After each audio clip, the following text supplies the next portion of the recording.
Hey everybody, it's Keegan here. I'm back with another video for you guys, and today I'm bringing you guys another edition of Keegan's movie reviews once again. Today I'm finally bringing you guys part 3 of the James Bond movies, which I talk about all the James Bond movies. Now, if you haven't seen the first two videos, I'll leave a link to those in the description down below. It's not required for you to watch the first two videos, but if you want to watch those videos first before watching this one, I'll leave a link to those in the description down below. But again, it's entirely up to you. You don't have to watch those two videos before watching this one. That's entirely up to you. So again, the first two videos, links are in the description down below. But now that we've got that out of the way, let's get right into it. So at the end of the last part, we ended off with Live and Let Die. Today we're going to continue off with The Man with the Golden Gun from 1974. This one was directed by Guy Hamilton, and I believe this was his last time directing a James Bond movie. And then he didn't direct another James Bond movie after this one. And this film was originally released on December 20th, 1974, so this movie came out about a year and a half after the previous film. This one, I have to say, is one of my least favorite Bond films. While I don't hate it, it's definitely one of the weaker Bond films, I'd say. But we'll get to more on that in a minute. But let's get right into the storyline of the film.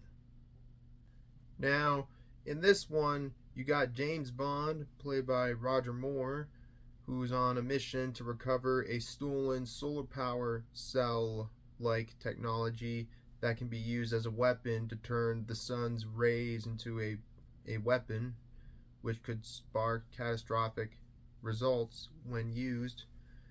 And the technology is being held by a $1 million hitman named Francisco Scaramanga, played by the late Christopher Lee, who is planning to use the technology for his own use.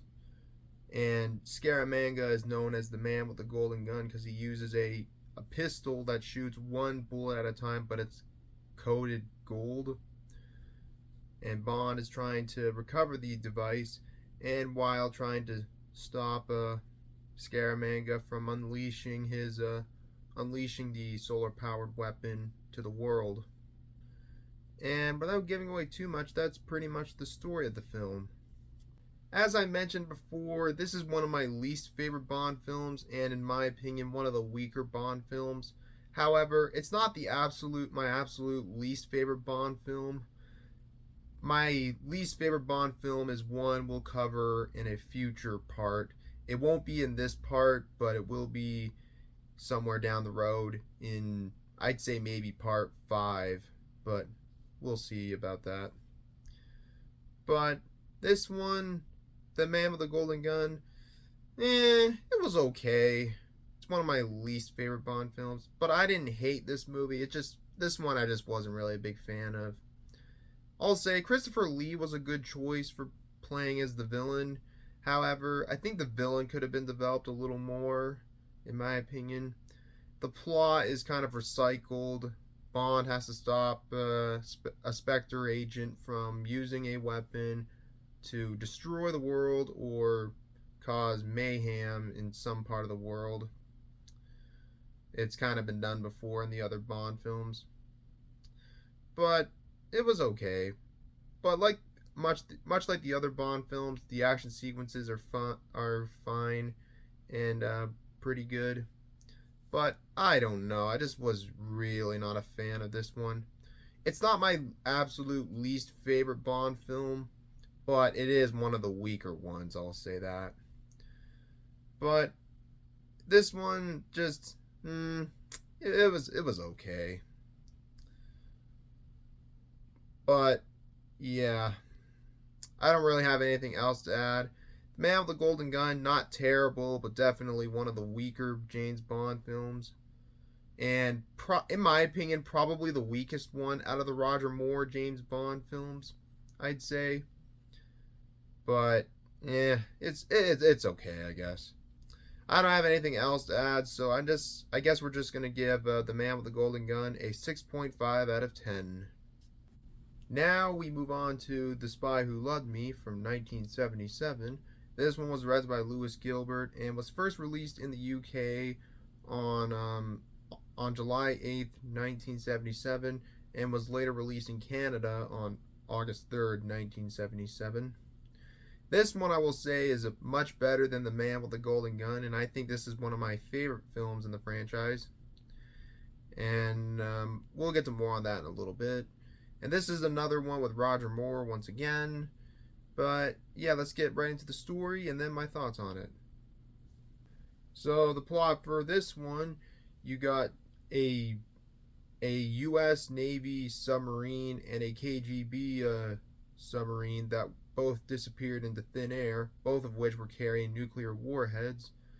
James Bond is on a mission to find out what happened to the submarines and get answers, while having to cooperate with a KGB agent named Anya Amasova.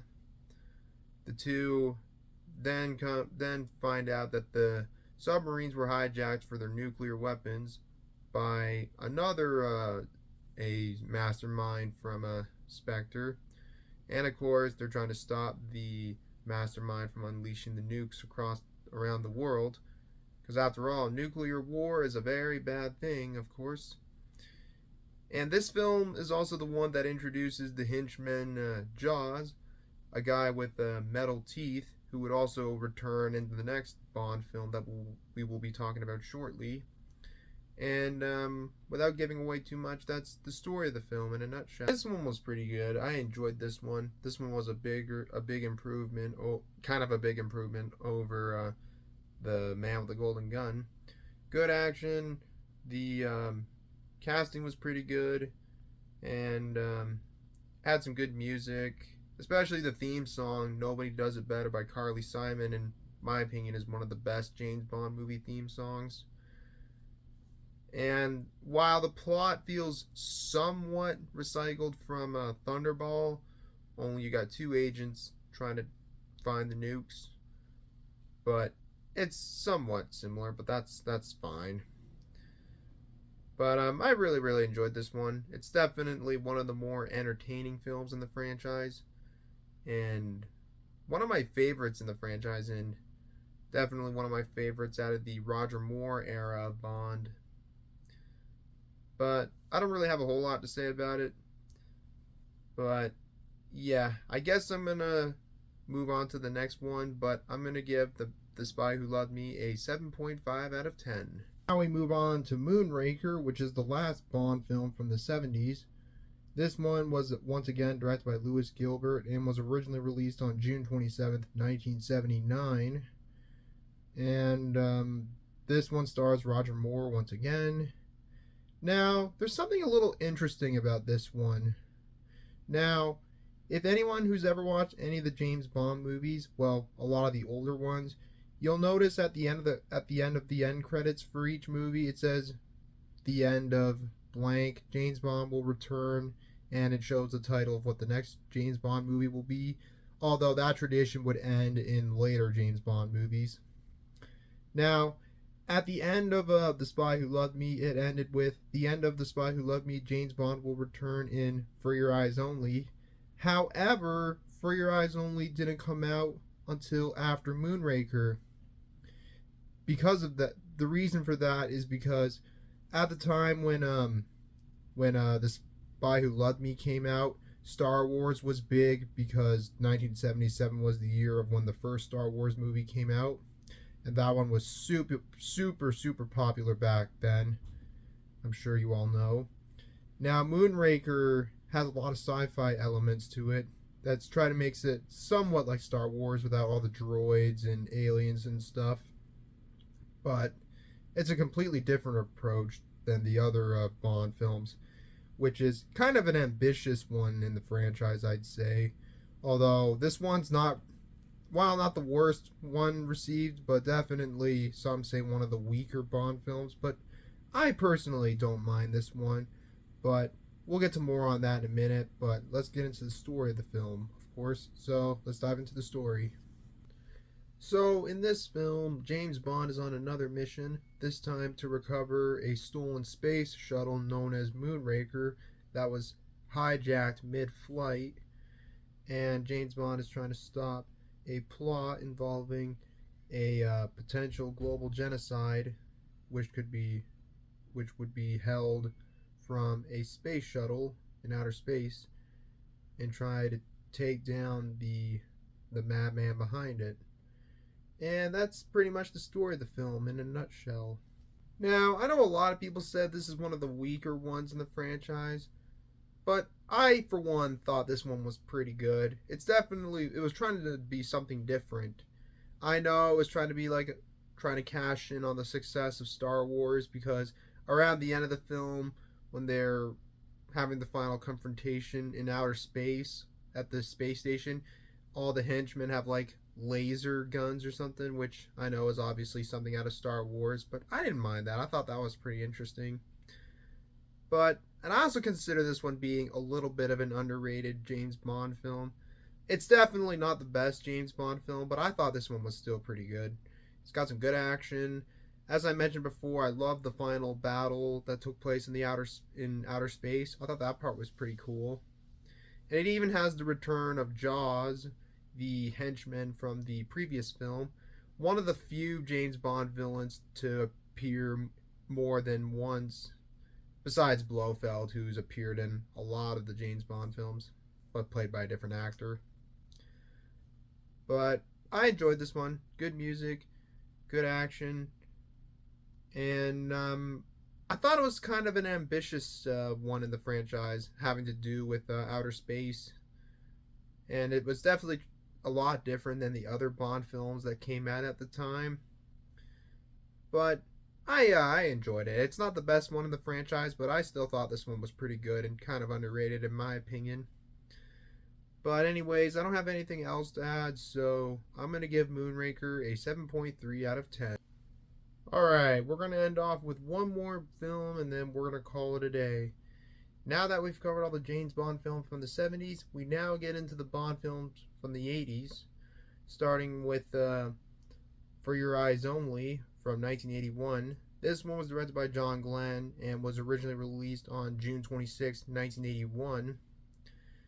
And this would also be... Now, this one was supposed to come out after The Spy Who Loved Me, but we already covered that in earlier.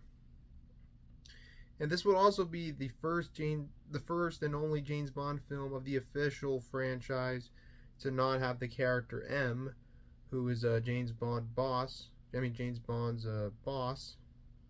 the head of MI6. He was originally played by Bernard Lee, and the reason why M wasn't in this movie was because the actor who played him, Bernard Lee, unfortunately ended up passing away from stomach cancer before filming started. While he did his best to try to get his scenes filmed, but unfortunately it was too much for him, and he ended up passing away on January 16th, 1981, not long after filming started for this movie. So this would be the first Bond film without the character M. But yeah, now that I've covered that, let's get into the story of the film, and then we'll get into my thoughts on it. In this one, James Bond is on a mission to recover a state-of-the-art tracking and communication device from a British Navy ship that was recently sunk, and tries to get it before it falls into the wrong hands. And for once, James Bond's not facing off against Spectre. This time he's facing off against the Russians, who are willing to capture the device, and it could spell the possibility of another war if it were to fall into the wrong hands. And without giving away too much, that's basically the story of the film in a nutshell. I really enjoyed this one. This is definitely one of my favorite films in the franchise, and it might be my favorite one out of the Roger Moore era of Bond. I can't decide, but I really enjoyed this one. This was definitely a good one to kick off the James Bond movies from the 80s. And it's got some good action. The production value is really well done, and it was really entertaining. Definitely one of the more entertaining films in the franchise, I'd say. And yeah, the theme song for it was done pretty good too. by I forgot the name of the singer who did the theme song for this one, but she did a good job. But all in all, this was a fun Bond film, and it's pretty intense at times too with some of the action sequences. Like there's a part where he's Bond's trying to climb up this big mountain or something, and there's a chance that someone might try to cut off his cord or something during the climb. It was pretty intense. If that scene was directed by the Safdie brothers, you know, who directed Uncut Gems, I bet they would have made that scene a lot more intense and stressful. That was definitely one of the best scenes of the whole movie, I'd say. But all in all, I don't really have a whole lot to say about this one. I really enjoyed For Your Eyes Only. This is definitely one of the best James Bond films in the franchise.